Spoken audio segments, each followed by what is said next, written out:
Menghadapi musim baru di 2020, euforia masyarakat Palembang untuk bisa mendukung tim kebanggaan Sriwijaya FC untuk bisa lebih baik masih tinggi. Harapan untuk bisa kembali ke kasta tertinggi Liga 1 Indonesia masih diharapkan oleh masyarakat. Di mana untuk menghadapi Liga 2 musim 2020 ini, tim Sriwijaya FC melakukan pembenahan dan perombakan dari pergantian pelatih kepala, di mana Budi Harjo Talib dipercaya untuk menukangi tim SFC di musim 2020. Seluruh pemain di musim 2019 diganti dengan muka baru, di mana hanya menyisakan Amrizal seorang.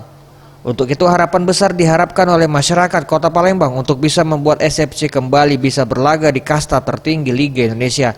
Hal ini seperti yang diungkapkan Robert dan Rian. Mereka pun juga berharap ada pemain bintang yang bisa memperkuat tim berjuluk Laskar Wong Kito ini di Liga 2 musim 2020.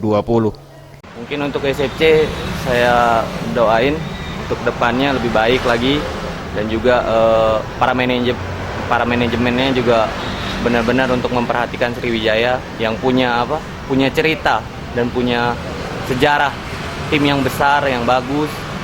Ya, saya berharap juga untuk SFC terus maju dan berkembang untuk Liga Wong Kito. Ya, lebih baik dari kemarin lah. Bisa naik ke Liga 1 Indonesia. Bisa naik ke Liga 1 lagi. Tim bangga rakyat Palembang. Eza PM, Sriwijaya TV.